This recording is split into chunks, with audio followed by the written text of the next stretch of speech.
This story starts. I was at a friend's house, and she had on her shelf a copy of the DSM manual, which is the Manual of Mental Disorders. It lists every known mental disorder. And it used to be, back in the 50s, a very slim pamphlet, and then it got bigger and bigger and bigger, and now it's 886 pages long, and it lists currently 374 mental disorders. So I was leafing through it, wondering if I had any mental disorders, and it turns out I've got 12. I've got generalized anxiety disorder, which is a given. I've got nightmare disorder, which is categorized if you have recurrent dreams of being pursued or declared a failure. And all my dreams involve people chasing me down the street going, "You're a failure." I've got parent-child relational problems, which I blame my parents for. I'm kidding. I'm not kidding. I'm kidding.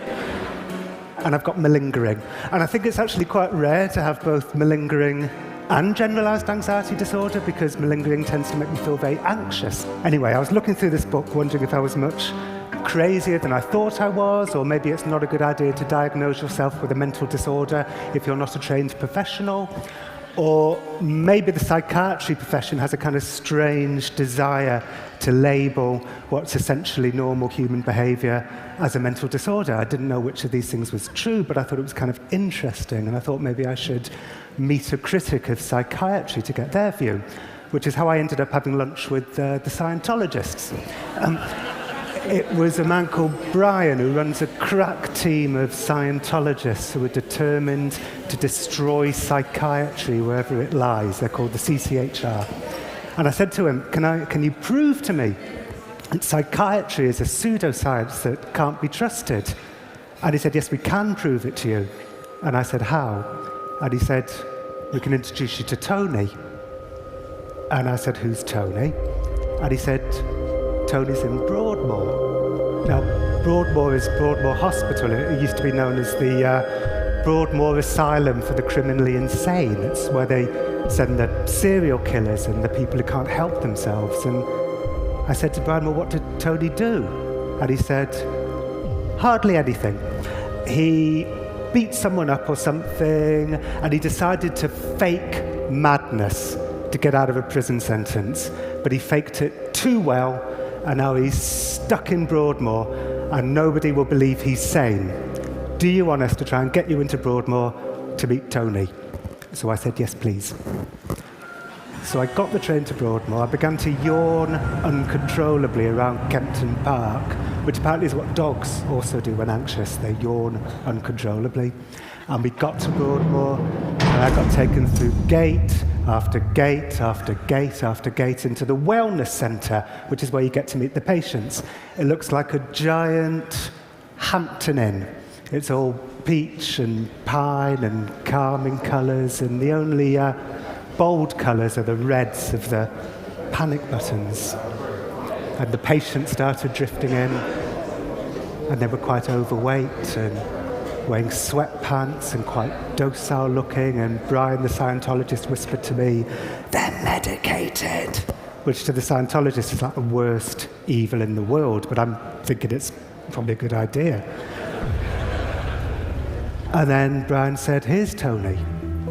And a man was walking in, and he wasn't overweight. He was in very good physical shape, and he wasn't wearing sweatpants. He was wearing a pinstripe suit, and he had his arm outstretched like someone out of The Apprentice. He looked like a man who wanted to wear an outfit that would convince me that he was very sane. And he sat down, and I said, so is it true that you faked your way in here? And he said, yep, absolutely. I beat someone up when I was 17, and I was in prison awaiting trial, and my cellmate said to me, you know what you have to do? Fake madness. Tell him you're mad, you'll get sent to some cushy hospital, nurses will bring you pizzas, you'll have your own PlayStation. So I said, well, how did you do it? He said, well, I asked to see the prison psychiatrist, and I'd just seen a film called Crash, in which people get sexual pleasure from crashing cars into walls. So I said to the psychiatrist, I get sexual pleasure from crashing cars into walls. And I said, what else?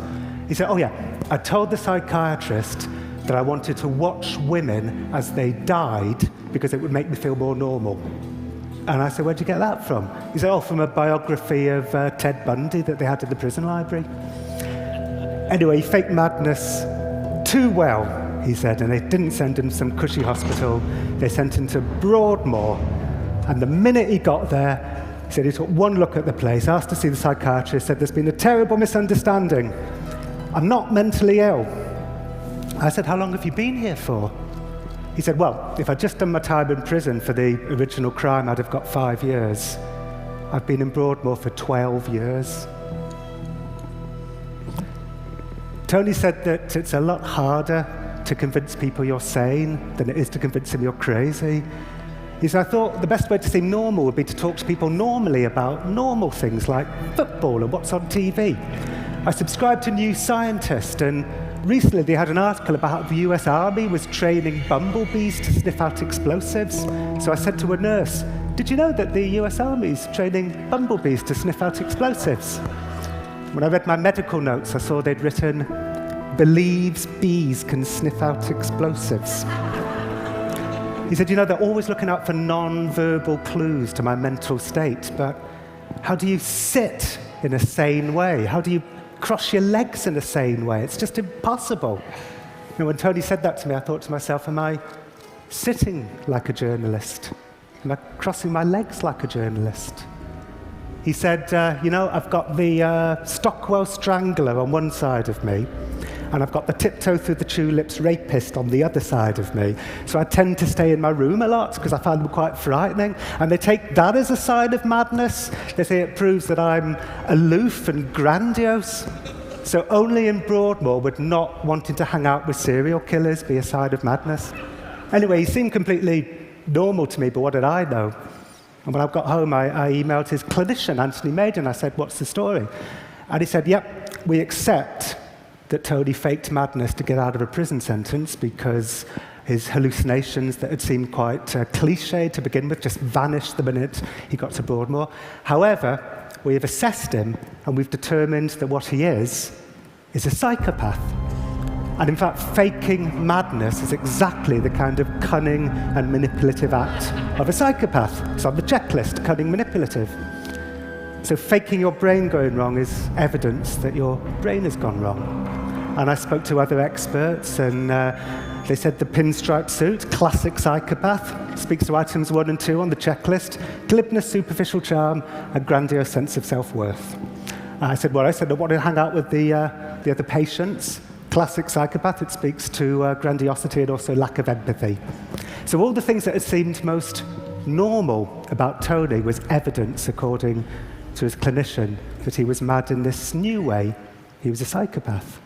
And his clinician said to me, if you want to know more about psychopaths, you can go on a psychopath spotting course run by Robert Hare, who invented the psychopath checklist. So I did. I went on a psychopath spotting course, and I am now a certified, and I have to say extremely adept, psychopath spotter. So here's the statistics. 1 in 100 regular people is a psychopath. So there's 1,500 people in this room. 15 of you are psychopaths. Although that figure rises to 4% of CEOs and business leaders, so I think there's a very good chance there's about 30 or 40 psychopaths in this room. It could be carnage by the end of the night. Hare said the reason why is because capitalism at its most ruthless rewards psychopathic behavior, the lack of empathy, the glibness, cunning, manipulative. In fact, capitalism, perhaps at its most remorseless, is a physical manifestation of psychopathy. It's like a form of psychopathy that's come down to affect us all. And Hare said to me, you know what, forget about some guy at Broadmoor who may or may not have fake madness. Who cares? That's not a big story. The big story, he said, is corporate psychopathy. You want to go and interview yourself some corporate psychopaths. So I gave it a try. I wrote to the Enron people. I said, can I come and interview you in prison to find out if you're psychopaths? They didn't reply. So I changed tack. I emailed Chainsaw Al Dunlap, the asset stripper from the 1990s. He would come into failing businesses and close down 30% of the workforce, just turn American towns into ghost towns. And I emailed him and I said, I believe you may have a very special brain anomaly that makes you special, interested in the predatory spirit and fearless. Can I come and interview you about your special brain anomaly? And he said, come on over. So I went to Al Dunlap's grand Florida mansion that was filled with sculptures of predatory animals. There were lions and tigers. He was taking me through the garden. There were falcons and eagles. He was saying to me over there, you've got sharks and more. He was saying this in a less effeminate way. You've got more sharks and you've got tigers. It was like Narnia. And then we went into his kitchen. Now, Al Dunlap would be brought in to save failing companies. He'd close down 30% of the workforce, and he'd quite often fire people with a joke. Like, for instance, one famous story about him, somebody came up to him and said, I've just bought myself a new car. And he said, well, you may have a new car, but I'll tell you what you don't have, a job. So in his kitchen, he was standing there with his wife, Judy, and his bodyguard, Sean. And I said, you know how I said in my email that you might have a special brain anomaly that makes you special? And he said, yeah, it's an amazing theory. It's like Star Trek. You're going where no man has gone before. And I said, well, some psychologists might say that this makes you... And he said, what? And I said, a psychopath. And I said, I've got a list of psychopathic traits in my pocket. Can I go through them with you? And he looked intrigued despite himself, and he said, okay, go on. And I said, okay, grandiose sense of self-worth, which I have to say would have been hard for him to deny because he was standing underneath a giant oil painting of himself. He said, well, you've got to believe in you. And I said, manipulative. He said, that's leadership. And I said, shallow affect, an inability to experience a range of emotions. He said, who wants to be weighed down by some nonsense emotions? So he was going down the psychopath checklist, basically turning it into who moved my cheese. But I did notice something happening to me the day I was with Al Dunlap. Whenever he said anything to me that was kind of normal, like he said no to juvenile delinquency, he said he got accepted into West Point, and you know, they don't let delinquents in West Point. He said no to many short-term marital relationships. He's only ever been married twice. Admittedly, his first wife cited in her divorce papers that he once threatened her with a knife and said he always wondered what human flesh tasted like. But people say stupid things to each other in bad marriages in the heat of an argument, and his second marriage has lasted 41 years. So whenever he said anything to me that just seemed kind of non-psychopathic, I thought to myself, well, I'm not going to put that in my book. And then I realized that becoming a psychopath spotter had kind of turned me a little bit psychopathic. So I was desperate to shove him in a box marked psychopath. I was desperate to define him by his maddest edges. And I realized that, oh my God, this is what I've been doing for 20 years. It's what all journalists do. We travel across the world with our notepads in our hands and we wait for the gems. And the gems are always the outermost aspects of our interviewee's personality. And we stitch them together like medieval monks, and we leave the normal stuff on the floor. And you know, this is a country that overdiagnoses certain mental disorders hugely. Childhood bipolar. Children as young as 4 are being labelled bipolar because they have temper tantrums, which scores them high on the bipolar checklist. When I got back to London, Tony phoned me. He said, why haven't you been returning my calls? I said, well, they say that you're a psychopath. And he said, I'm not a psychopath. He said, you know what? One of the items on the checklist is lack of remorse. But another item on the checklist is cunning manipulative. So when you say you feel remorse for your crime, they say, typical of the psychopath, to cunningly say he feels remorse when he doesn't. It's like witchcraft. They turn everything upside down. He said, I've got a tribunal coming up. Will you come to it? So I said, okay. So I went to his tribunal. And after 14 years in Broadmoor, they let him go. They decided that he shouldn't be held indefinitely because he scores high on a checklist that might mean that he has a greater than average chance of recidivism. So they let him go. And outside in the corridor, he said to me, you know what, John? Everyone's a bit psychopathic. He said, you are, I am. Well, obviously I am. I said, what are you going to do now? He said, I'm going to go to Belgium because there's a woman there that I fancy, but she's married, so I'm going to have to get a split up from her husband.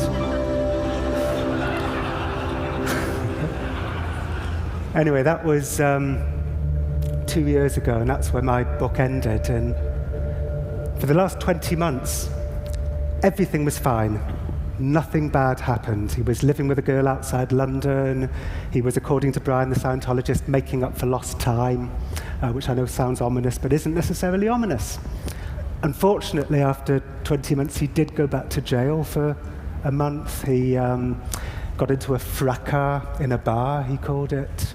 Ended up going to jail for a month, which I know is bad, but at least a month implies that it's whatever the fracas wasn't too bad.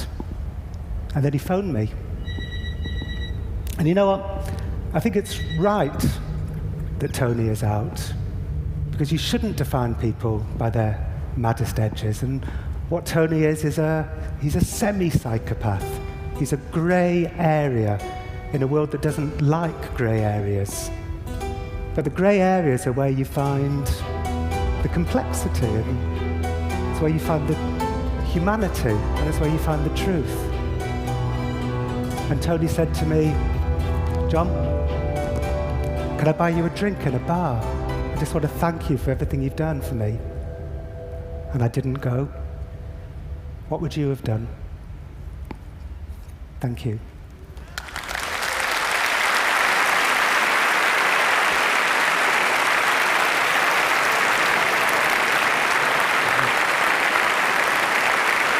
Thank you.